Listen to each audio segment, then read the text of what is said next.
महान बुजुर्ग और दूसरा बुजुर्ग।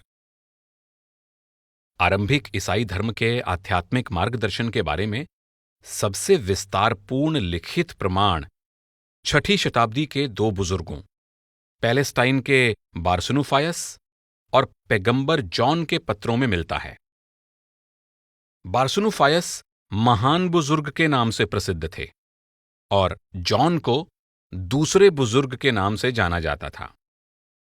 इन दोनों बुजुर्गों के पास मार्गदर्शन के लिए आने वाले जिज्ञासुओं में मठाधीश, एकांतवासी, कुलीन व्यक्ति, ऊंचे पदाधिकारियों के साथ साथ आसपास के साधारण लोग भी शामिल थे।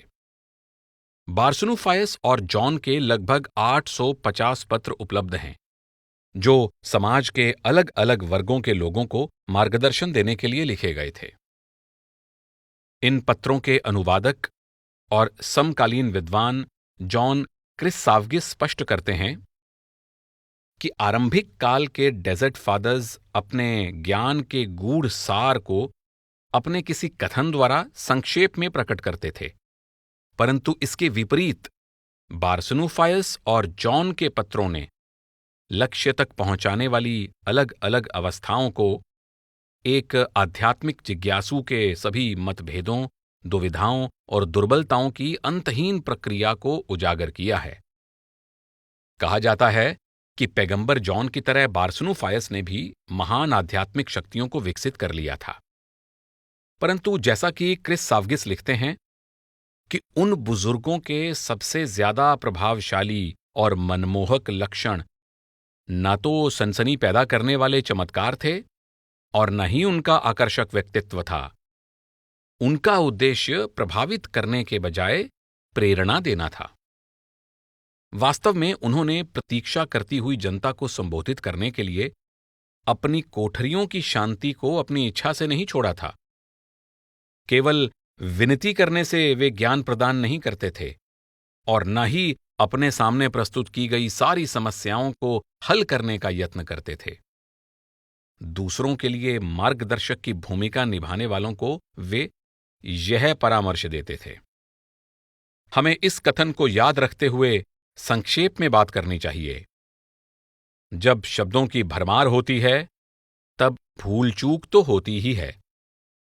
भले ही हमारे विचार से बातें या कथा कहानियां अच्छी होती हैं, फिर भी हमें इस बात को याद रखना चाहिए कि हम जो कहते हैं उस पर अमल नहीं करते।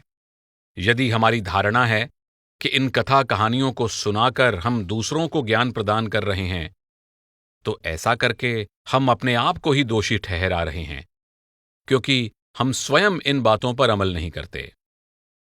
पैगंबर जॉन के प्रिय शिष्य डॉर्थियोस ने इन पत्रों की भूमिका लिखी थी।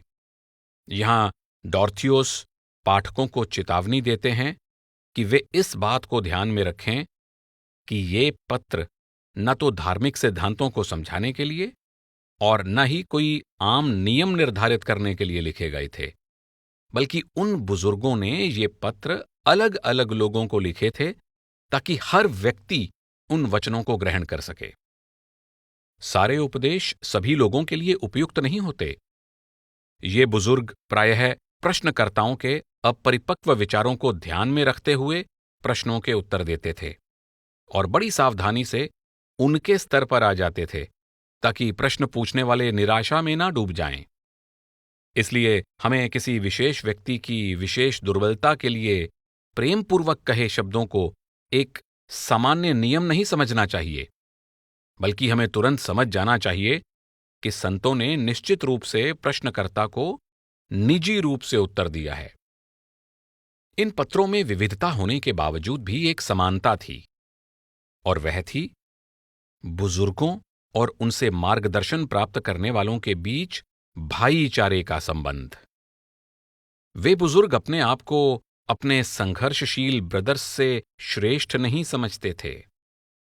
बार्सनुफायस ने जॉन को लिखा, यदि ब्रदर्स को हमारे द्वारा शांति और सुरक्षा की अनुभूति होती है, तो हमें भी उनके द्वारा पूर्ण शांति प्राप्त होती है, और इस प्रकार हम इस कथन को सत्य सिद्ध करते हैं कि एक ब्रदर द्वारा दूसरे ब्रदर की सहायता करना ऐसा है जैसे चारों ओर दीवार बनाकर किसी शहर की किलाबंदी करना। जब जॉन एक मठवासी के देहांत पर बहुत दुखी हो गए, तब बार्सनुफायस ने उन्हें लिखा, मेरे पुत्र, निराश मत होना और न ही हमारे ब्रदर के बारे में दुखी होना। यदि वह शारीरिक रूप से यहां नहीं है, तो भी उसकी आत्मा यहां मौजूद है और सदा हमारे साथ है। उसकी आत्मा हमारे साथ एक हो गई है, इसलिए इस समय और आगे सदियों तक कोई भी उसे हमारे प्रेम से अलग नहीं कर सकता। ये पत्र उन बुजुर्गों की अत्यधिक विनम्रता को प्रकट करते हैं जिनके पास इतने अधिक लोग सहायता के लिए आते थे। जैसा कि तुमने मुझे इस पत्र में आगे लिखा है, मेरे पापों के लिए क्षमा की प्रार्थना करो। मैं इस संदर्भ में भी तुमसे यही कहता हूं, मेरे पापों के लिए क्षमा की प्रार्थना करो, क्योंकि कहा जाता है कि हर चीज में दूसरों के साथ वही करो जो तुम चाहते हो वे तुम्हारे साथ करें। मैं दीनहीन और सबसे निम्न व्यक्ति हूं, फिर भी जो मैं कर सकता हूं वह उसके लिए जरूर करता हूं, जो कहता है, एक दूसरे के लिए प्रार्थना करो ताकि तुम रोग मुक्त हो सको। बार्सनुफायस और जॉन द्वारा लिखे गए पत्र सबसे पहले उस प्रेम को व्यक्त करते हैं जो एक बुजुर्ग को उसकी आध्यात्मिक संतानों के साथ जोड़ता है। यह सर्वव्यापी प्रेम है। यह ऐसा प्रेम है जिसके कारण मनुष्य अपनी खुशी से सब कुछ न्यौछावर करने के लिए तैयार हो जाता है। बार्सनुफायस अपनी आध्यात्मिक संतानों से कहते हैं, स्वयं परमात्मा ही जानता है कि कोई भी ऐसा पल या ऐसी घड़ी नहीं है जब तुम मेरे मन में और मेरी प्रार्थना में नहीं होते। जितना तुम स्वयं से प्रेम करते हो, मैं तुमसे उससे भी अधिक प्रेम करता हूं। मैं तुम्हारे लिए खुशी से अपने प्राण तक न्यौछावर कर सकता हूं। अपने पत्रों में बार्सनुफायस स्वीकार करते हैं कि उन्होंने अपनी आध्यात्मिक संतानों का बोझ उठाया हुआ है ताकि वे लोग चिंता मुक्त रह सकें। मैंने तुम्हारा और तुम्हारे अपराधों का बोझ उठाया है। तुम उस व्यक्ति की तरह हो जो छायादार वृक्ष के नीचे बैठा है। मैंने तुम्हारे अपराधों का दंड अपने ऊपर ले लिया है और क्राइस्ट की दया से मैं ना इस युग में और न ही आने वाले युग में तुम्हें छोड़ूंगा। वह परमात्मा से यह प्रार्थना तक करते हैं, हे मालिक, या तो मेरे साथ मेरी संतान को भी अपने राज्य में ले जा, या फिर मुझे भी अपने बही खाते से हटा दे। मध्य युग, मित्रता, आज्ञापालन और अनुकरण। मठाधीश या मठाधिकारिणी की भूमिका। आमतौर पर यह माना जाता है कि नर्सिया के सेंट बेनेडिक्ट ने पश्चिमी यूरोप में मठवासी परंपरा की स्थापना की। हालांकि इससे पहले भी मठवासी समुदाय मौजूद थे। लगभग 1 शताब्दी पहले सेंट जॉन कैसियन ने आज के दक्षिणी फ्रांस में एक मठवासी समुदाय स्थापित किया था, जिसे उन्होंने इजिप्ट के डेजर्ट फादर्स के आसपास एकत्रित होने वाले समुदायों के ढांचे के अनुसार बनाया था। सेंट ऑगस्टीन ने भी हिप्पो में एक मठवासी संप्रदाय स्थापित किया और उसके लिए एक नियम लिखा जो आध्यात्मिक मित्रता पर बल देता था। यह एक तरह से प्राचीन काल से ही प्रयोग होने वाली शब्दावली का आगे जारी रहना था, क्योंकि प्राचीन यूनान में भी गुरु और शिष्य के संबंध का आधार मित्रता ही थी। सेंट ऑगस्टीन ने अपने नियम में मित्रता के उन अलग अलग पहलुओं को शामिल कर लिया जो प्राचीन काल की आदर्श मित्रता के सिद्धांत के अनुसार सही थे और जिन्हें न्यू टेस्टामेंट ने उचित माना था। हालांकि यह सेंट बेनेडिक्ट ही थे जिन्होंने मठवासी परंपरा के उद्देश्य का, पादरी तथा नन्स के अनुशासन और मठ में मठाधीश या मठाधिकारिणी की भूमिका का बड़ा स्पष्ट वर्णन किया। उन्होंने इटली में मठवासियों के 12 समुदायों की स्थापना की और इन मठों के मार्गदर्शन के लिए मूल सिद्धांतों की एक नियमावली तैयार की। सेंट बेनेडिक्ट द्वारा निर्धारित किए गए नियम आज भी पश्चिम के अनेक मठवासी समुदायों को मार्गदर्शन प्रदान कर रहे हैं। सेंट बेनेडिक्ट की दृष्टि में मठाधीश स्त्री या पुरुष यानी आध्यात्मिक बुजुर्ग की भूमिका अत्यंत महत्वपूर्ण थी। सेंट बेनेडिक्ट के शब्दों में, मठाधीश मठ में क्राइस्ट के स्थान पर होता है। यह कथन मठाधीश के अत्यंत महत्वपूर्ण अधिकार को प्रकट करता है, परंतु सेंट बेनेडिक्ट ने समझाया कि इस अधिकार का प्रयोग शक्ति द्वारा नहीं बल्कि प्रेम के द्वारा करना चाहिए। मठाधीश का कार्य प्रोत्साहित करना, सांत्वना और सुख देना है, जबरदस्ती या दबाना नहीं है।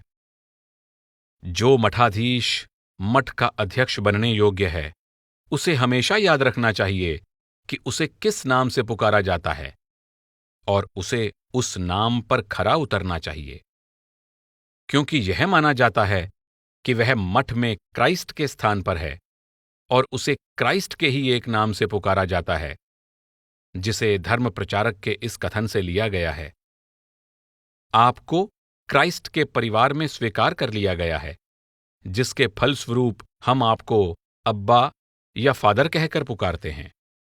इसलिए मठाधीश को कोई ऐसी सीख, धर्मादेश या आज्ञा नहीं देनी चाहिए जो परमात्मा के निर्देशों के विरुद्ध हो। इसके विपरीत उसके आदेश और उपदेश ईश्वरीय न्याय रूपी खमीर की तरह होने चाहिए, जिन्हें शिष्यों के मन में गूंधा जा सके। सेंट बेनेडिक्ट ने आध्यात्मिक मार्गदर्शकों को निर्देश दिए कि उन्हें उन मठवासियों के प्रति बहुत सहानुभूतिपूर्ण होना चाहिए जो आज्ञा का पालन नहीं करते या उच्च आध्यात्मिक स्तर तक नहीं पहुंच पाते। एक लापरवाह ब्रदर के प्रति मठ के अध्यक्ष का मित्र जैसा प्रेम होना चाहिए, क्योंकि एक रोगी को ही चिकित्सक की आवश्यकता होती है, स्वस्थ व्यक्ति को नहीं। इसलिए मठाधीश को उन सभी तरीकों का प्रयोग करना चाहिए जो एक समझदार चिकित्सक करता है। उसे चाहिए कि वह दुविधा में पड़े उस ब्रदर के पास किसी समझदार बुजुर्ग ब्रदर को भेजे, जो उसे अकेले में सांत्वना दे, विनम्रता तथा संतोष जैसे गुणों को अपनाने की प्रेरणा दे और दिलासा दे, ताकि उसका भारी दुख उस पर हावी ना हो जाए। मठ के अध्यक्ष को बहुत सहानुभूतिपूर्ण होना चाहिए।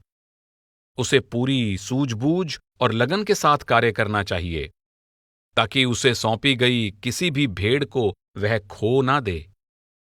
उसे पता होना चाहिए कि उसने कमजोर आत्माओं की देखभाल करने का कार्य संभाला है, सबल आत्माओं पर अधिकार जताने का नहीं।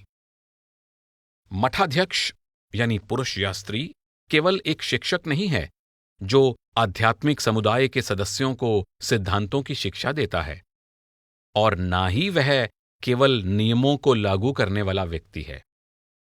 वह ईसाइयों के सद्गुणों का जीवंत उदाहरण होता है। केवल उसकी उपस्थिति से ही उसकी देखरेख में रहने वाले पादरियों और नन्स का कल्याण हो जाता है।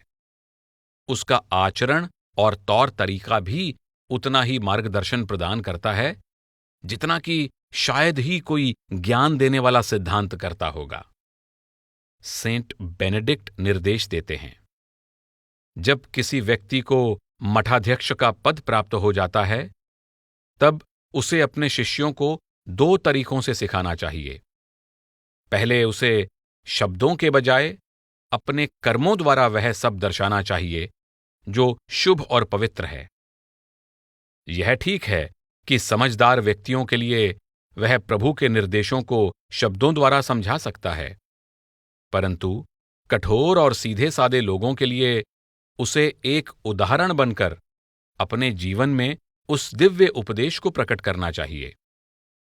सेंट बेनेडिक्ट द्वारा चलाई गई इस पद्धति को आजकल के विद्वान उत्कृष्ट शिक्षा प्रणाली कहते हैं। यह केवल सिद्धांत ही नहीं सिखाती, बल्कि जीने का तरीका भी सिखाती है।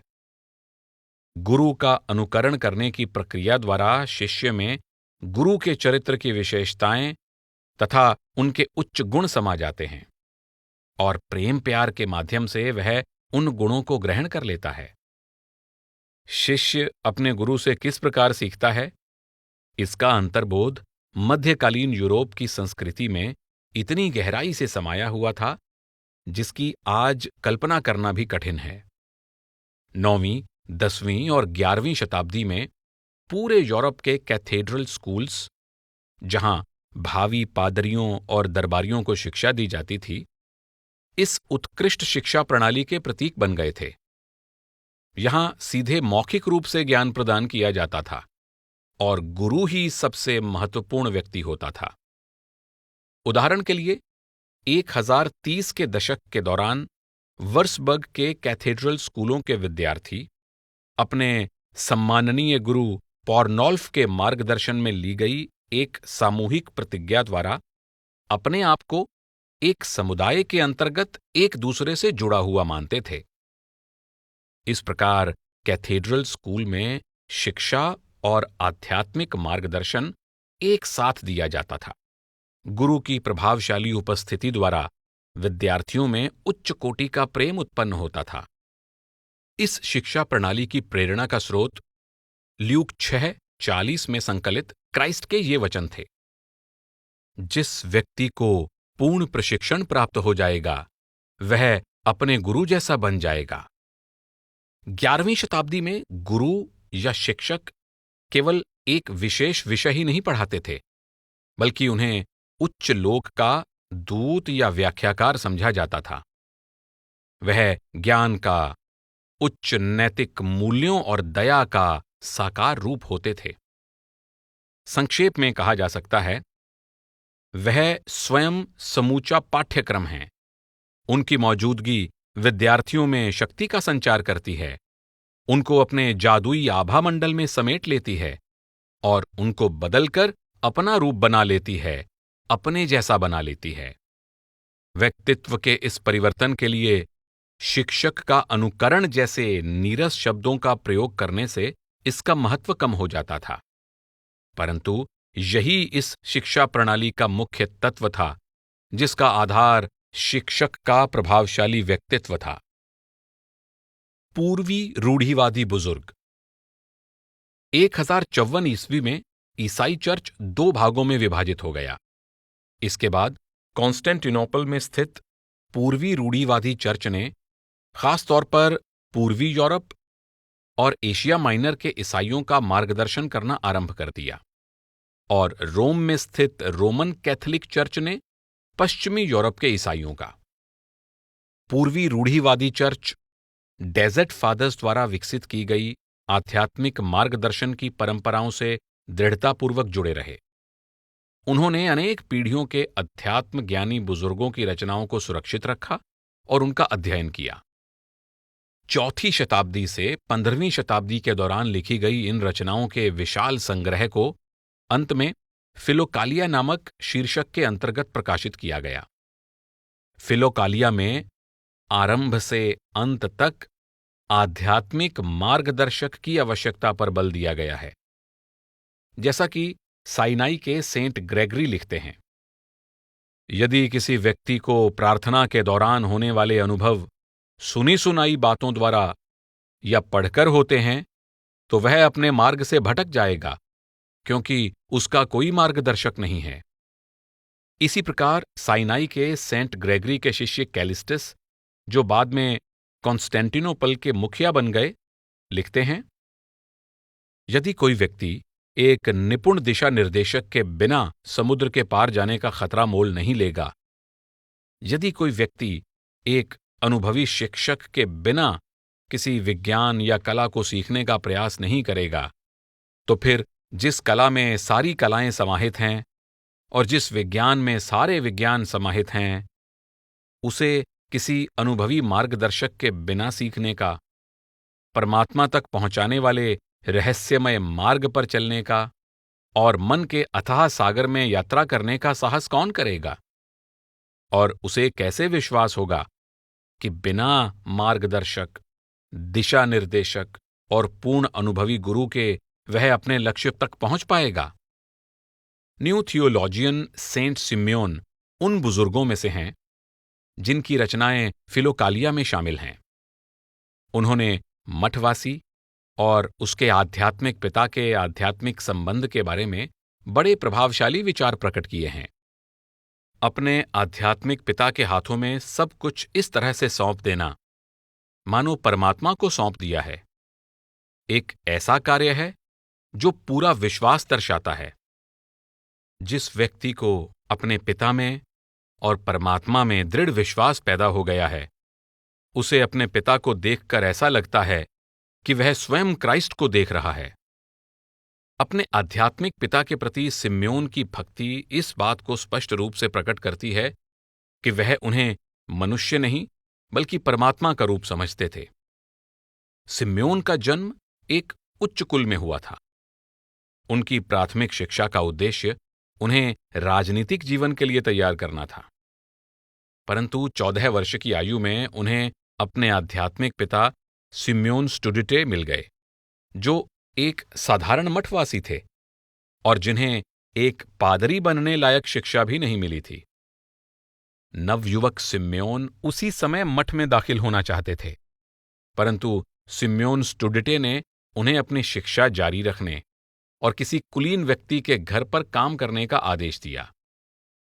उन्होंने इस आदेश का पालन किया और 13 वर्ष बाद वह सिम्योन स्टुडिटे की आध्यात्मिक संतान के रूप में मठ में दाखिल हुए। उस समय की प्रथा के अनुसार उन्होंने अपना जन्म का नाम त्याग कर नया नाम रख लिया। उन्होंने अपने आध्यात्मिक पिता सिम्योन का नाम चुना। अगले 3 वर्ष तक युवा सिम्योन अपने आध्यात्मिक पिता के साथ मठ में रहे। वह अपने आध्यात्मिक पिता के प्रति बहुत अधिक भक्ति भाव प्रकट करते थे, जो चर्च के अधिकारियों को पसंद नहीं आया। उनकी आपसी घनिष्ठता को आवश्यकता से अधिक समझा गया। 30 वर्ष की आयु में उनसे यह चुनाव करने के लिए कहा गया कि या तो वह मठ में रहकर स्वयं को किसी अन्य बुजुर्ग के साथ जोड़ लें या फिर किसी दूसरे मठ में चले जाएं।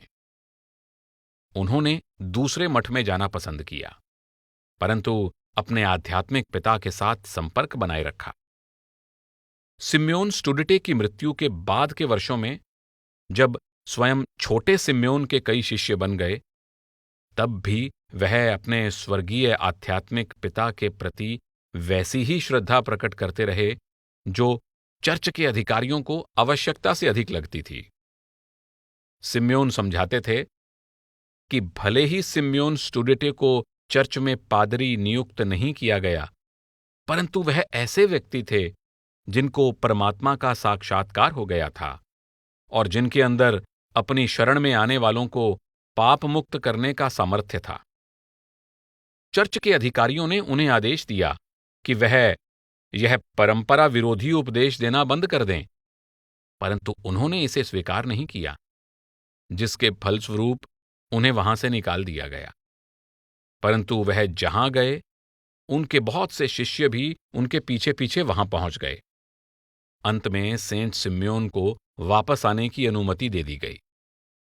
सेंट सिम्योन सिखाते थे कि स्वयं को किसी गुरु के साथ जोड़ना ही परमार्थी जीवन की शुरुआत है।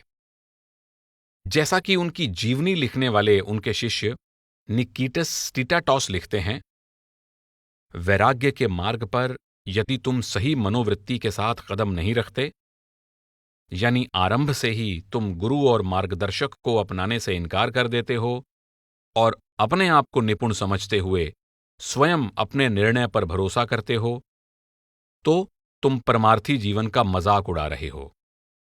इसके फलस्वरूप तुम्हारे साथ कुछ ऐसा होगा जिससे तुम्हारा भी मजाक उड़ाया जाएगा। हालांकि उन्होंने चेतावनी दी कि यह बहुत आवश्यक है कि सच्चे गुरु अनुभवी हों, अर्थात उन्होंने परम सत्य का अनुभव निजी रूप से कर लिया हो। यह भी आवश्यक है कि वह अंधे ना हों, बल्कि उनमें आंतरिक ज्ञान हो ताकि वह दूसरों का मार्गदर्शन कर सकें। यदि तुम संसार को त्यागना चाहते हो और गॉस्पेल के अनुसार जीवन जीने के निर्देश प्राप्त करना चाहते हो तो उस गुरु की शरण मत लो जो अनुभवहीन है या जो वासनाओं के अधीन है।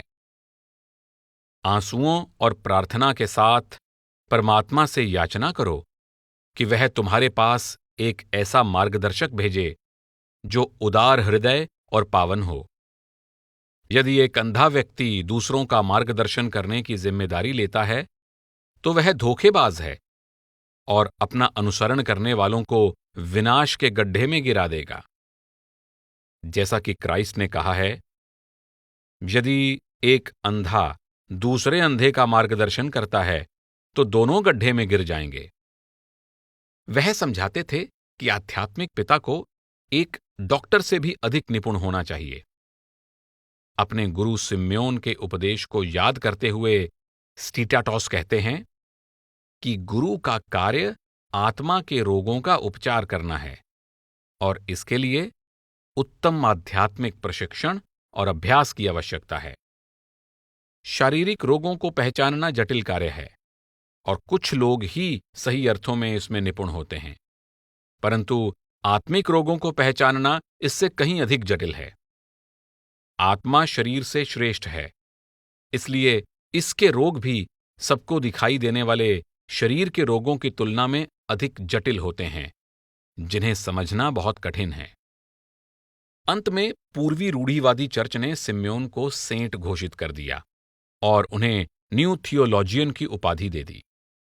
उस समय थियोलॉजियन शब्द का अर्थ विद्वान नहीं था जैसा कि आजकल है, बल्कि इसका अर्थ था वह व्यक्ति जिसने अपने अंतर में परमात्मा का दर्शन कर लिया हो और अपने इस निजी अनुभव के आधार पर उपदेश देता हो। पूर्वी रूढ़िवादी चर्च ने केवल 3 संतों को यह उपाधि दी है: धर्म प्रचारक जॉन, नाजिएंसिस के ग्रेगरी और सिम्योन। पश्चिमी यूरोप के मध्यकालीन मठवासी समुदायों में मित्रता और मार्गदर्शन। मध्यकाल के दौरान पश्चिमी यूरोप में परमार्थ के जिज्ञासुओं और उनके मार्गदर्शकों के परस्पर संबंध ने कई रूप धारण कर लिए। इस समय के कुछ प्रसिद्ध संतों ने छोटी आयु से ही निरंतर अपने गुरु की संगति में रहकर आध्यात्मिक प्रशिक्षण लेना आरंभ किया। उदाहरण के तौर पर बिंजन की हिल्डगार्ड को 3 वर्ष की आयु से ही अलौकिक आंतरिक अनुभव होने लगे थे।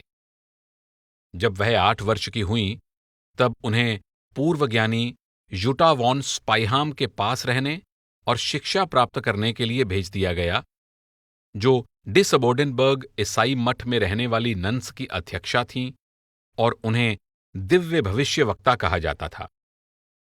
यूटा की निजी देखरेख में युवा हिल्डगार्ड ने 24 वर्ष बिताए। यूटा ने प्रार्थना और ध्यान में उनका मार्गदर्शन किया और उन्हें पढ़ाई लिखाई, चित्रकारी, संगीत आदि विषय भी सिखाए। कुछ समय तक हिल्डगार्ड ने अपने आंतरिक नजारों को गुप्त रखा, परंतु अंत में उन्हें यूटा के रूप में एक भरोसेमंद मित्र मिल गई। उन्हें जब भी अपने आंतरिक नजारों के बारे में दुविधा या अनिश्चितता का अनुभव होता था, वह यूटा से सलाह लेती थीं। उन्होंने यूटा के बारे में लिखा, परमात्मा ने इस स्त्री को अपनी अपार दया से सराबोर कर दिया है, जो अथाह सागर जैसी है। यूटा की मृत्यु के बाद मठ की नन्स ने हिल्डगार्ड को सर्वसम्मति से कॉन्वेंट के मुख्य शिक्षक या गुरु के रूप में चुन लिया। अपनी मृत्यु से पहले यूटा ने वोल्मार नामक पादरी से हिल्डगार्ड के आंतरिक नजारों के बारे में चर्चा की थी। डिसअबोर्डेनबर्ग की नन्स के लिए वोल्मार एक मठाधीश और कन्फेसर का कार्य करते थे। वोल्मार जीवन भर के लिए हिल्डगार्ड के मित्र, मार्गदर्शक और सहायक बन गए। अपनी ही दुविधा के कारण जब उन्हें लगता था कि उनके आंतरिक अनुभव वास्तविक नहीं हैं, तब वोल्मार एक शांतचित्त और भरोसेमंद मार्गदर्शक के रूप में उनके अनुभवों को सत्य प्रमाणित करते थे। जब हिल्डगार्ड को महसूस हुआ कि परमात्मा उन्हें अपने आंतरिक अनुभवों को लिखने का आदेश दे रहा था, परंतु इस कार्य के लिए उन्हें अपनी योग्यता पर विश्वास नहीं था, उस समय वोल्मार ने उन्हें इस आदेश का पालन करने के लिए प्रोत्साहन और उपयुक्त सहायता प्रदान की। हिल्डगार्ड और वोल्मार की आध्यात्मिक मित्रता और अधिक गहरी होती गई। 1173 ईस्वी में वोल्मार की मृत्यु हो गई, जिस कारण हिल्डगार्ड को बहुत दुख हुआ। उन्होंने लिखा, जब उनकी मृत्यु हुई तब मैं शोकग्रस्त हो गई थी। वह प्रसन्नचित रहते थे और उन्होंने कई तरह से मेरी सहायता की। उन्होंने हमेशा मुझे प्रोत्साहन दिया। उन्होंने अपने जीवन के अंतिम पल तक परमात्मा की सेवा की और हमेशा मुझे सहारा दिया। मैंने यह कहते हुए अपना दुख प्रकट किया, तेरे इस सेवक के साथ वही हुआ जो तुझे मंजूर था। तूने मेरे आंतरिक अनुभवों में मुझे सहायता देने के लिए उन्हें भेजा था। मुझे बता कि मैं किस तरह अपना कार्य जारी रखूं। उनके जो पत्र सुरक्षित हैं, उनमें हजारों वर्षों के बाद आज भी कहीं कहीं मार्गदर्शक और उसके शिष्य का संबंध बहुत स्पष्ट रूप से झलकता है। वोल्मार और जुटा से हिल्डगार्ड निजी तौर पर मिल सकती थीं, इसलिए इसका कोई लिखित प्रमाण नहीं है। लेकिन जब हिल्डगार्ड ने फ्रांस में दूर बसे सिस्टर्शन मठ के मठाधीश क्लियरवो के सेंट बर्नार्ड से मार्गदर्शन प्राप्त करना चाहा, तब पत्र लिखना आवश्यक हो गया। ध्यान दें कि मठवासियों और नन्स का सिस्टर्शन संघ 11वीं शताब्दी के अंतिम चरण में स्थापित हुआ था। इसका उद्देश्य सेंट बेनेडिक्ट के बताए नियमों के अनुसार जीवन में सादगी और संयम का पालन करना था। हिल्डगार्ड द्वारा लिखे बहुत से पत्र आज भी उपलब्ध हैं, परंतु सेंट बर्नार्ड का केवल एक संक्षिप्त पत्र उपलब्ध है। इसलिए हम इस संबंध का केवल एक ही पहलू देख सकते हैं। हालांकि हिल्डगार्ड के पत्र उस भरोसे, सम्मान और पूर्ण विश्वास का सुंदर उदाहरण हैं जो एक अध्यात्म ज्ञानी अपने मार्गदर्शक के लिए अनुभव करता है। एक आंतरिक अनुभव ने जब हिल्डगार्ड को चिंता और उलझन में डाल दिया, तब उन्होंने सेंट बर्नार्ड को लिखा, हे आदरणीय फादर बर्नार्ड, आपको परमात्मा की शक्ति ग्रहण करने का महान गौरव प्राप्त हुआ है। फादर, परमात्मा के नाम पर मैं आपसे विनती करती हूं कि आप मेरी बात सुनें और मेरे प्रश्नों का उत्तर दें। मुझे एक रहस्यमय आत्मिक अनुभव हुआ है और जो दृश्य मुझे दिखा उसके कारण मैं बहुत चिंतित हूं। वह ऐसा अलौकिक दृश्य था जो निश्चय ही मैंने इन स्थूल आंखों से नहीं देखा था। हिल्डगार्ड के हृदय में फादर बर्नार्ड के लिए बहुत आदर और श्रद्धा भाव था, क्योंकि हिल्डगार्ड को उनमें उस व्यक्ति की आध्यात्मिक श्रेष्ठता दिखी जो पूरे संसार की रक्षा कर सकता था। सेंट बर्नार्ड की दयालुता के प्रति उनका अटूट विश्वास इस कथन द्वारा प्रकट होता है, मैंने स्वयं को आपकी आत्मा से जोड़ दिया है। 2 वर्ष से भी पहले मैंने अपने अंतर में आपको एक ऐसे व्यक्ति के रूप में देखा था जो बिना किसी भय के बड़े साहस से सूर्य की ओर देख रहा था, और मैं रोने लगी क्योंकि मैं बहुत डरपोक हूं और मुझमें साहस की कमी है। हे अत्यंत नेक और दयालु फादर, मैंने स्वयं को आपकी आत्मा से जोड़ दिया है। यदि आप चाहें तो अपने उत्तर द्वारा मुझे बता दें कि ये बातें मुझे सबके सामने कहनी चाहिए या चुप रहना चाहिए। आप एक अजेय आत्मा हैं जो केवल अपनी ही नहीं बल्कि संपूर्ण संसार की रक्षा कर रहे हैं। हिल्डगार्ड ने इस विश्वास के साथ उन्हें यह पत्र लिखा कि वह जो अनुभव कर रही थीं, उसे सेंट बर्नार्ड स्वयं अपने आंतरिक अनुभव द्वारा समझ जाएंगे। आप वह गरुड़ भी हैं जो सूर्य को एकटक देखता है।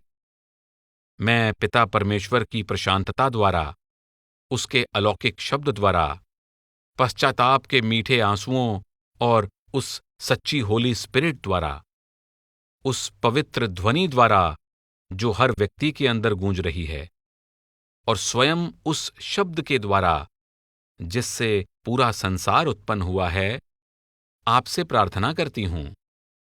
और वह ध्वनि जो परमात्मा की शक्ति है स्वयं आपको अपने हृदय में सुनाई दे और आपकी आत्मा को उन्नत करे। जर्मनी के बेनेडिक्ट मठ की मठाध्यक्षा हिल्डगार्ड के द्वारा फ्रांस के सिस्टर्शन मठ के मठाधीश बर्नार्ड को लिखे इन पत्रों से स्पष्ट होता है कि मार्गदर्शन से जुड़े संबंधों को किसी संस्था के ढांचे या सीमा में बंद नहीं किया जा सकता। आमतौर पर एक नन अपने मठ की अध्यक्षा से और वह अध्यक्षा उस मठ में नियुक्त मठाधीश तथा फादर कन्फेसर से मार्गदर्शन प्राप्त करती है।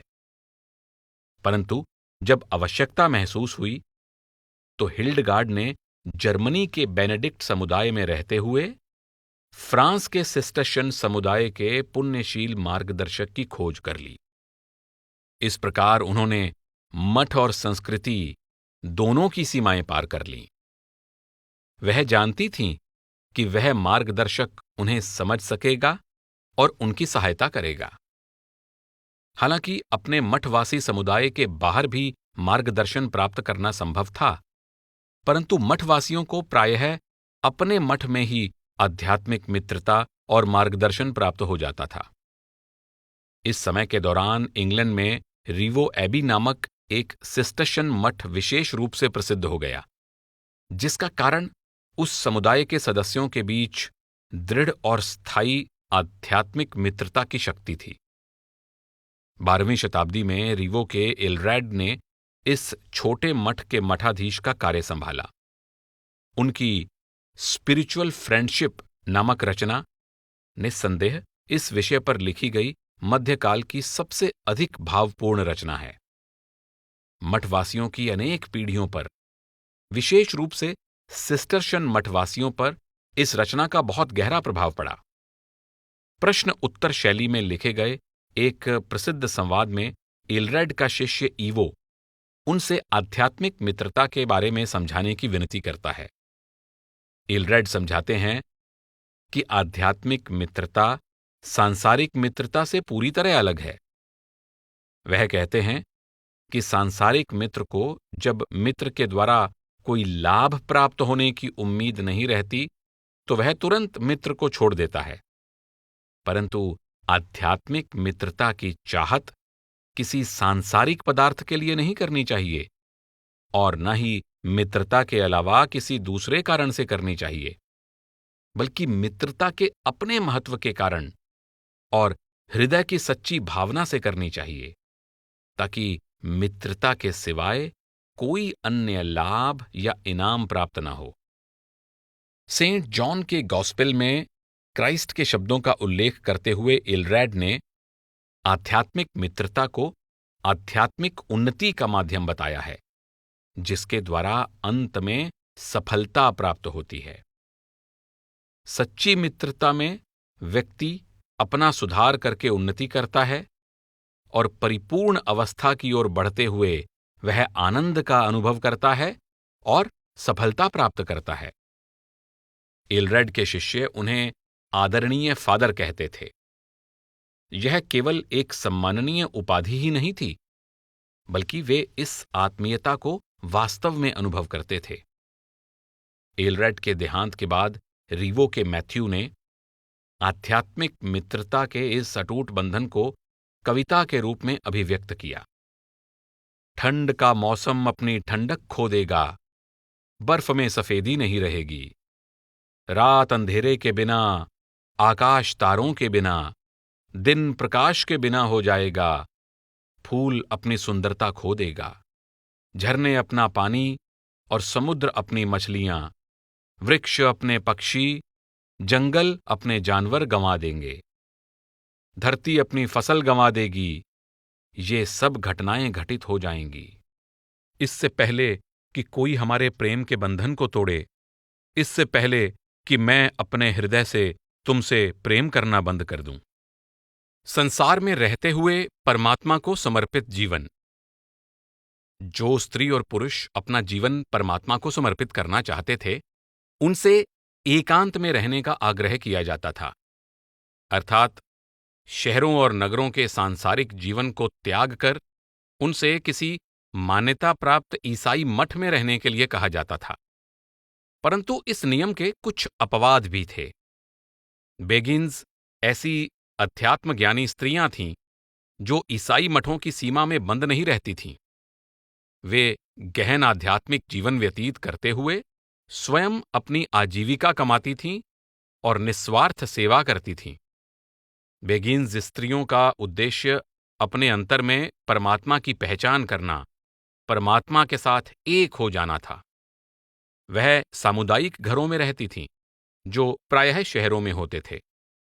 हालांकि उन्होंने हमेशा के लिए कोई शपथ नहीं ली थी, फिर भी वे ब्रह्मचर्य का पालन करती थीं और सांसारिक संपत्ति को त्याग देती थीं। 13वीं शताब्दी में बेगिन्स के समुदाय और पुरुषों के समुदाय, जिन्हें बगार्ड्स कहा जाता था, पूरे जर्मनी, नेदरलैंड और फ्रांस में फैल चुके थे और उनमें समाज के सभी वर्गों के लोग शामिल थे। उस समय की नन्स की तरह ही इन अध्यात्म ज्ञानी स्त्रियों के लिए एक कन्फेसर नियुक्त किया जाता था। वे अपने कन्फेसर का बहुत सम्मान करती थीं और आध्यात्मिक मार्गदर्शन के लिए उन पर भरोसा करती थीं। उदाहरण के लिए, मैग्डबर्ग की मैक्टिल्डा जब 23 वर्ष की थीं, तब उन्होंने एक बेगिन के घर में रहने के लिए अपना घर छोड़ दिया और वहां वह 40 वर्षों तक रहीं।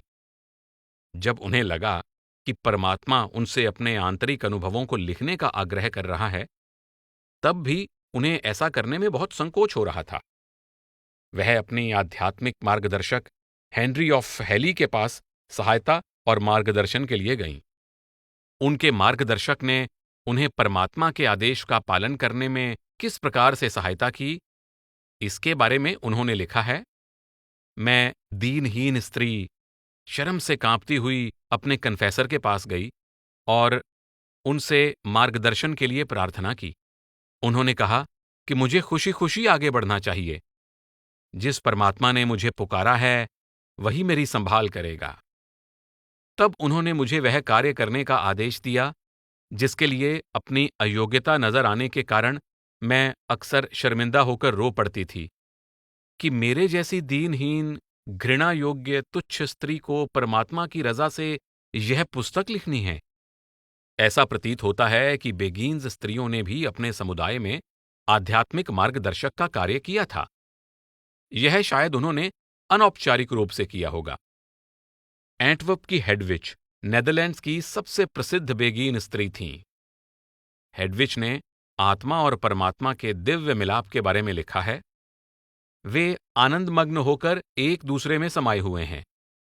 उनका मुख से मुख, हृदय से हृदय, शरीर से शरीर और आत्मा से आत्मा जुड़ी हुई है और उन दोनों में से एक मधुर दिव्य धारा प्रवाहित हो रही है। आध्यात्मिक गुरु के रूप में उन्होंने अपने शिष्य को एक पत्र में सलाह दी। मैं तुम्हें कुछ चीजों की मनाही करती हूं और कुछ का आदेश देती हूं, परंतु तुम्हें अभी भी लंबे समय तक सेवा करनी है।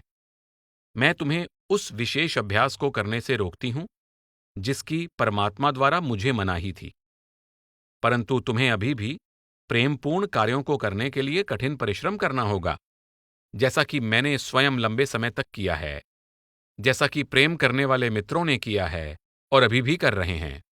अपने समय में मैंने इस कार्य के प्रति स्वयं को समर्पित कर दिया था और तब से इसके प्रति मेरी निष्ठा कभी कम नहीं हुई। मैंने प्रेम के सिवाय कुछ नहीं चाहा, प्रेम के सिवाय कोई कार्य नहीं किया, प्रेम के सिवाय किसी चीज की रक्षा नहीं की और प्रेम के सिवाय कहीं और निवास नहीं किया। तुम्हें क्या करना है या क्या करने से बचना है, मेरी प्रार्थना है कि हमारा प्रियतम परमात्मा तुम्हें यह सब सिखाए। सिस्टर कैथरीन नामक पुस्तक बेगिन स्त्रियों की सबसे रोचक और विवादपूर्ण रचनाओं में से एक है। इसमें एक बेगिन स्त्री, सिस्टर कैथरीन, और उसके फादर कन्फेसर, जिनका नाम ज्ञात नहीं है, का एक लंबा वार्तालाप दिया गया है। ध्यान दें कि विद्वानों में इस बात पर मतभेद है कि क्या वास्तव में सिस्टर कैथरीन नाम की कोई स्त्री थी जिसका फादर कन्फेसर श्रीमान एकहार्ट था, या फिर यह रचना काल्पनिक है जिसका उद्देश्य ऐतिहासिक घटनाओं को प्रकट करने के बजाय आध्यात्मिक उपदेश देना है। वार्तालाप के आरंभ में सिस्टर कैथरीन अपने पादरी से विनती करती हैं कि वह उसे मुक्ति प्राप्त करने का सबसे छोटा मार्ग दिखाएं। पादरी उसे प्रायश्चित करने और अपने हृदय को निर्मल करने की सलाह देते हैं और वह गहन आध्यात्मिक अभ्यास में लीन हो जाती है। एक बार वह पादरी को पुकारते हुए कहती है, मेरे साथ आनंद मनाओ, मैं परमात्मा बन गई हूं। पादरी समझ जाते हैं कि कैथरीन ने परमात्मा का साक्षात्कार कर लिया है, जो वह स्वयं नहीं कर पाए थे। वह कहती है, मैं वहां पहुंच गई हूं जहां मैं अपनी रचना होने से पहले थी। उस स्थान पर परमात्मा और केवल परमात्मा है। वहां न फरिश्ते हैं और न ही संत हैं, न भजन मंडली है, न स्वर्ग है, न ही कुछ और है। बहुत से लोग 8 स्वर्गों और 9 भजन मंडलियों की बात करते हैं। जहां मैं हूं, वहां वे नहीं हैं। आपको ज्ञात होना चाहिए कि हर बात को जिस तरह से प्रकट किया गया है और लोगों के सामने चित्रित किया गया है, उसका उद्देश्य केवल परमात्मा की तलाश करने के लिए प्रेरणा देना है। यह समझ जाओ कि परमात्मा में परमात्मा के सिवाय और कुछ नहीं है। आपके लिए यह समझना भी आवश्यक है कि कोई भी आत्मा परमात्मा में तब तक नहीं समा सकती जब तक वह परमात्मा नहीं बन जाती, क्योंकि सृजन से पहले वह आत्मा परमात्मा थी। इस रचना में दिए गए सिस्टर कैथरीन और फादर कन्फेसर के लंबे संवाद के अंत में सिस्टर कैथरीन अपने फादर कन्फेसर से आग्रह करती है कि वह कठोर प्रयास द्वारा परमात्मा के बारे में सर्वोच्च ज्ञान प्राप्त करें। ईसाइयों की आध्यात्मिक परंपरा के इतिहास में कई बार ऐसे उदाहरण मिलते हैं जहां जिज्ञासु उन प्रत्यक्ष आध्यात्मिक अनुभवों का वर्णन करता है जो उसके कन्फेसर, पादरी या आध्यात्मिक मार्गदर्शक की उपलब्धि से परे प्रतीत होते हैं। आत्मा का सबसे दुखदायी शत्रु। मध्यकालीन पश्चिमी यूरोप में अध्यात्मज्ञानी गुरु और शिष्य के आपसी संबंध को 3 मुख्य विषयों द्वारा समझाया गया है: आध्यात्मिक मित्रता, अनुकरण और आज्ञापालन। मित्रता के प्रेमपूर्ण बंधन द्वारा, गुरु के अनुकरण और उनकी आज्ञा के प्रति पूर्ण समर्पण द्वारा शिष्य अपने गुरु के गुणों, चारित्रिक विशेषताओं और उनकी आध्यात्मिकता को ग्रहण कर सकता है। इन तीनों में आज्ञा पालन का विशेष महत्व है। क्राइस्ट की एक सबसे महत्वपूर्ण सीख थी परमात्मा की इच्छा के प्रति समर्पण। तेरी इच्छा पूरी हो। चूंकि परमात्मा की इच्छा को जानना कठिन है और मनुष्य की प्रबल निम्न प्रवृत्ति बहुत शक्तिशाली और जटिल है, इसलिए मध्यकाल के ईसाइयों ने अपने अध्यक्ष की पवित्र आज्ञा में रहने के महत्व पर विशेष बल दिया है। हॉलैंड के माउंट सेंट एग्नेस के छोटे मठ में टॉमस ए कैम्पिस द्वारा नए शिष्यों के प्रशिक्षण के लिए लिखे गए लेखों में उन्होंने आज्ञा पालन से होने वाले लाभ पर बहुत बल दिया है। ये लेख उनकी रचना इमिटेशन ऑफ क्राइस्ट में संग्रहित हैं। एक स्थान पर तो उन्होंने इस प्रकार लिखा है, मानो जीसस क्राइस्ट स्वयं पाठक को संबोधित कर रहे हैं। मेरे पुत्र, जो भी आज्ञा का पालन करने से पीछे हटने का प्रयास करता है, वह दया से भी पीछे हट जाता है। वह क्राइस्ट की ओर से अपनी बात को जारी रखते हुए कहते हैं कि जो व्यक्ति सब कुछ अपनी इच्छा के अनुसार करता है, वह अपना सबसे बड़ा दुश्मन है। जब कोई व्यक्ति बिना संकोच के अपनी इच्छा से अपने धर्माध्यक्ष के सामने समर्पण करने के लिए तैयार नहीं होता, तो यह एक संकेत है कि उसकी निम्न प्रवृत्ति अभी भी उसके वश में नहीं है, बल्कि वह बार बार विद्रोह और शिकायत करती है। यदि होली स्पिरिट के साथ आपका तालमेल नहीं है, तो आपकी आत्मा के लिए आपसे बड़ा दुष्ट और दुखदायी शत्रु कोई नहीं है। यहां टॉमस ए कैम्पिस ने आज्ञा पालन के सिद्धांत की बात नहीं की है। उनका अभिप्राय किसी नियम का पालन करने से नहीं था, जिसे किसी मनुष्य ने पढ़ा हो और उस पर विश्वास किया हो। ना ही धर्म ग्रंथों के नियमों का पालन करने से था। यहां उन्होंने किसी दूसरे मनुष्य की आज्ञा का पालन करने की बात की है, और इसे उन्होंने आध्यात्मिक पूर्णता की ओर ले जाने वाले मार्ग का मूल सिद्धांत कहा है। ऐसा इसलिए है क्योंकि तुम अपनी इच्छा को दूसरों की इच्छा के आगे समर्पित करने के लिए तैयार नहीं हो और तुम अभी भी अहंकार से भरे हुए हो। आज्ञा मानना सीखो, तुम केवल मिट्टी हो। अपने आप को मिट्टी तथा खाक समझते हुए विनम्र बनो और सबके कदमों में झुकना सीखो। उन्होंने समझाया है कि हालांकि यह विरोधाभास है, परंतु अपने धर्माध्यक्ष के सामने पूरे हृदय से समर्पण करना ही वास्तव में मन की स्वतंत्रता का एकमात्र मार्ग है। इस विषय पर टॉमस ने जो दृष्टिकोण प्रस्तुत किया है, उसे मध्यकालीन यूरोप में बिना किसी प्रश्न के स्वीकार कर लिया गया। स्वयं अपना मालिक ना बनना और अपने धर्माध्यक्ष की आज्ञा में रहकर जीवन बिताना बहुत उत्तम है। आज्ञा मानना शासन करने से अधिक हितकर है। जब तक मनुष्य परमात्मा के प्रेम के प्रति पूरे हृदय से समर्पण नहीं करते, तब तक वे मन की स्वतंत्रता प्राप्त नहीं कर सकते। परिवर्तन की आंधी, विरोध की आवाजें केवल परमात्मा की ही नहीं, बल्कि संसार में उसके प्रतिनिधियों की भी आज्ञा मानना और उनके प्रति समर्पण करना मध्यकालीन ईसाई चर्च में आस्था के आवश्यक पहलू माने जाते थे। परंतु 16वीं शताब्दी में विरोध की एक लहर उठी, जिससे एक नए युग का आरंभ हुआ। 1000 वर्ष से भी अधिक समय से आध्यात्मिक मार्गदर्शन एक संगठन या संस्था के अंतर्गत दिया जा रहा था, जहां बुजुर्ग, मठाधीश, मठाध्यक्षा, कन्फेसर और पादरी एक निर्धारित व्यवस्था के अंतर्गत जिज्ञासुओं को मार्गदर्शन प्रदान करते थे। बाद में इस व्यवस्था को लेकर प्रश्न उठने लगे। 1521 ईस्वी में एक स्थानीय पादरी मार्टिन लूथर ने अपने 95 प्रस्तावों को अपने चर्च के द्वार पर लटका दिया। इसके द्वारा वह चर्च में हो रहे भ्रष्टाचार को धिक्कार रहे थे। उन्होंने चर्च की उन धार्मिक रीतियों या धर्म सिद्धांतों का विरोध नहीं किया जिन्हें धर्म ग्रंथों का समर्थन प्राप्त था। लूथर के लिए केवल धर्म ग्रंथ बाइबल ही सर्वोच्च प्रमाणित ग्रंथ था। वह चर्च में सुधार लाने की उम्मीद कर रहे थे, परंतु अंत में चर्च में फूट पड़ गई और शीघ्र ही विरोध की और आवाजें उठने लगीं। सबसे पहले तो अधिकार के विषय पर मतभेद होने के कारण कई प्रोटेस्टेंट समुदाय औपचारिक तौर पर रोमन कैथोलिक चर्च से अलग हो गए।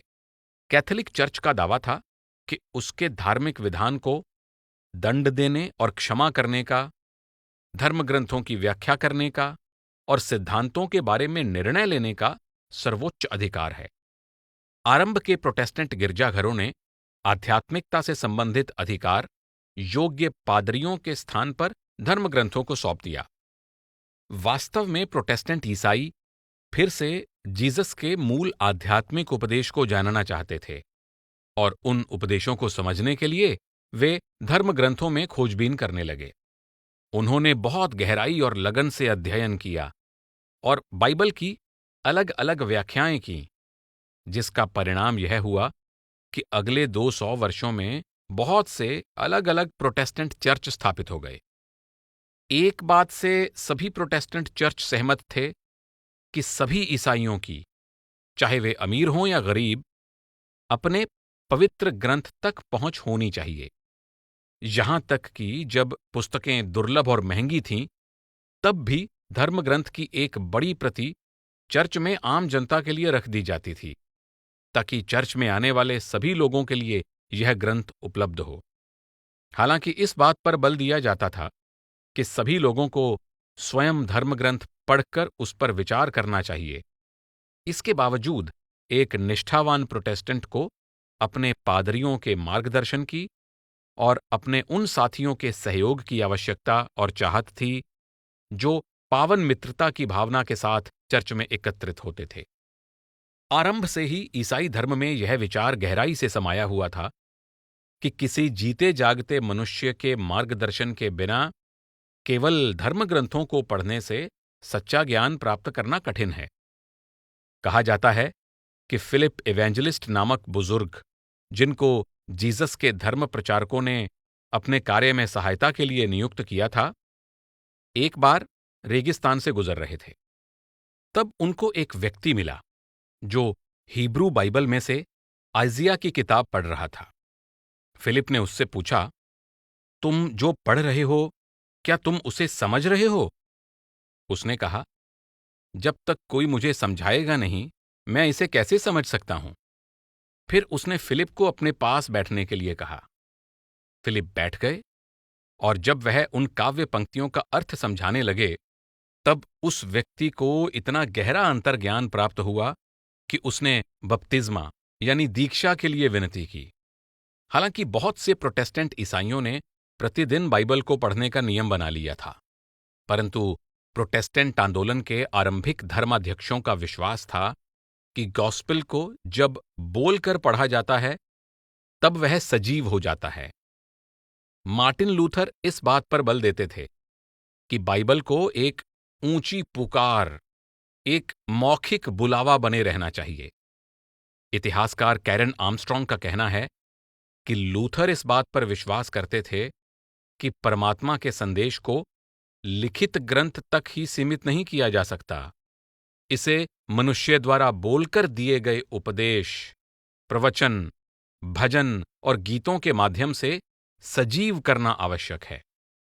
स्विट्जरलैंड में धार्मिक सुधार अभियान के आरंभ के धर्माध्यक्ष हुल्ड्रिक ज़्विंगली धर्म संबंधी सभी पक्षों पर लूथर से सहमत नहीं थे, परंतु इस बात से वह पूरी तरह सहमत थे कि लिखित शब्दों को जोर से बोलना आवश्यक है।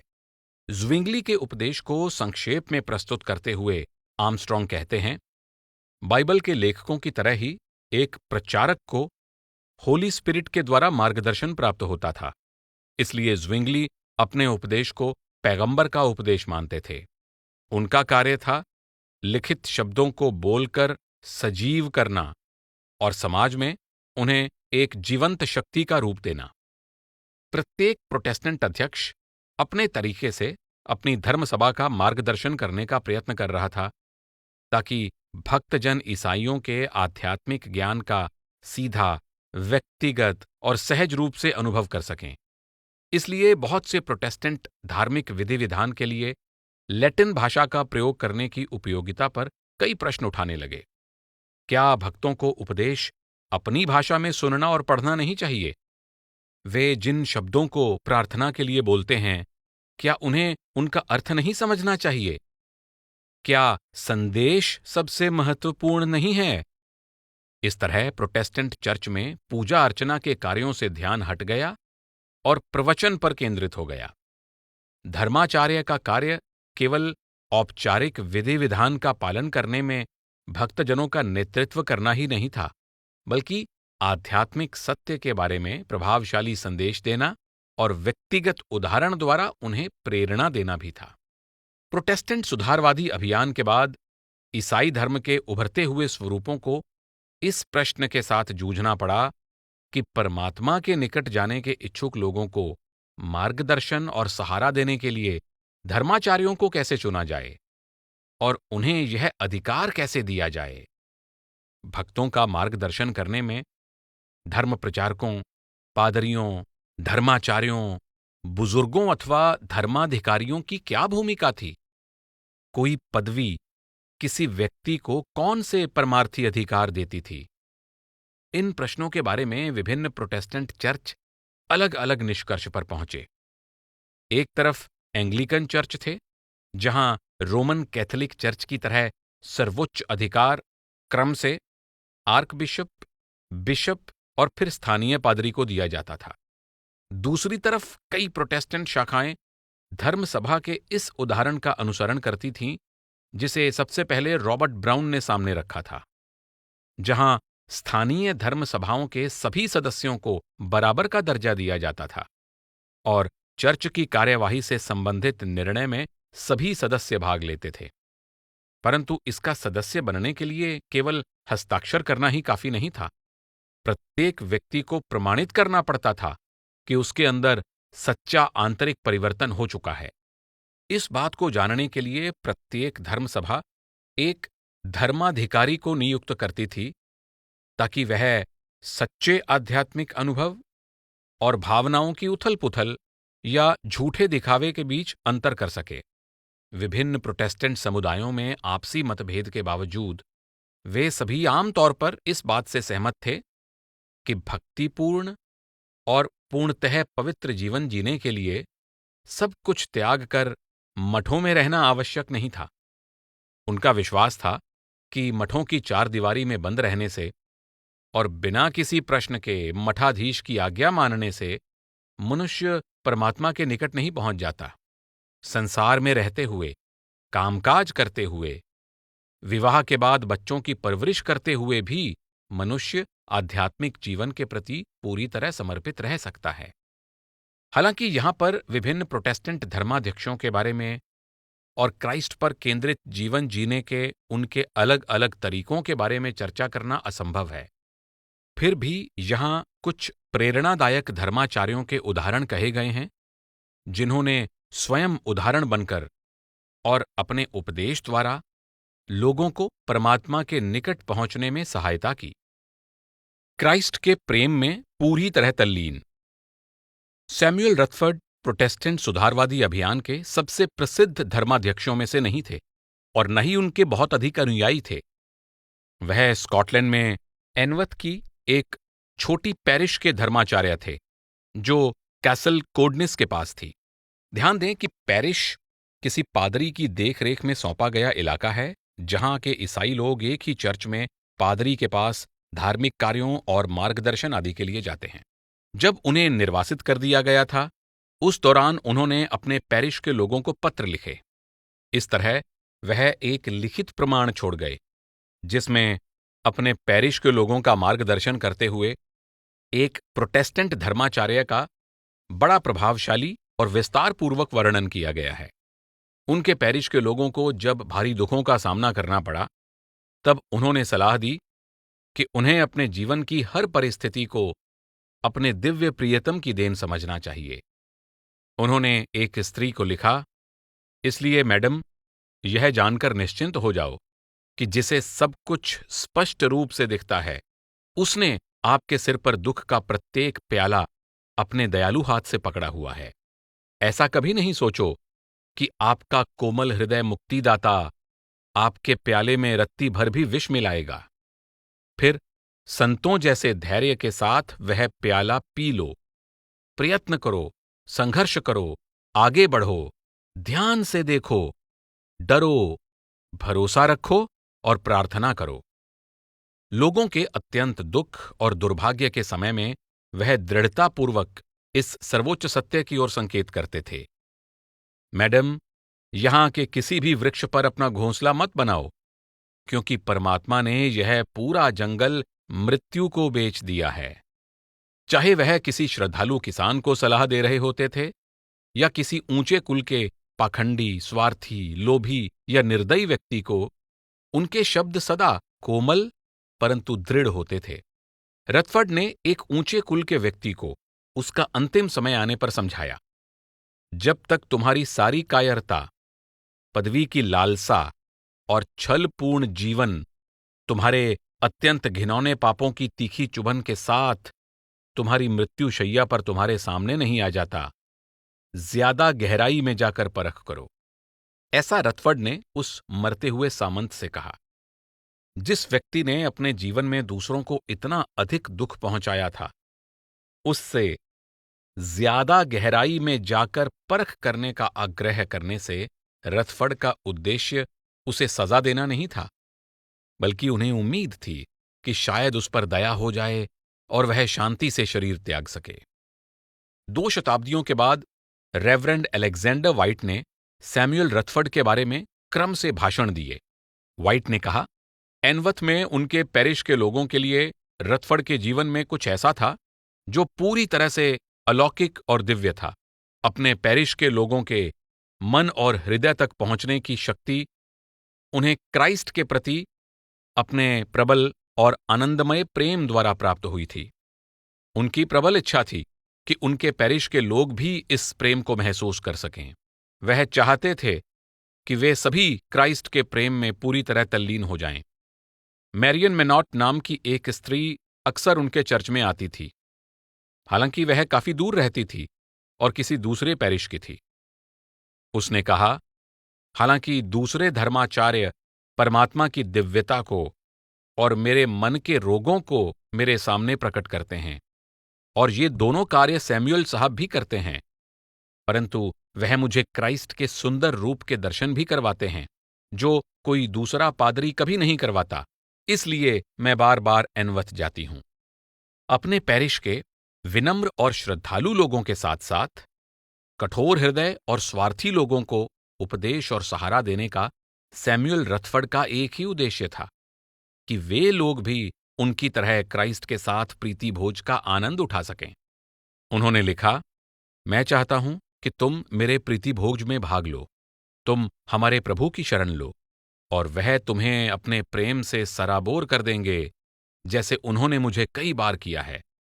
तुम्हारा प्रीति भोज दूर नहीं है, तुम अपने अंदर भूख जागृत करते रहो, क्योंकि क्राइस्ट के प्रति तुम्हारी भूख में पहले से ही भोजन मौजूद है।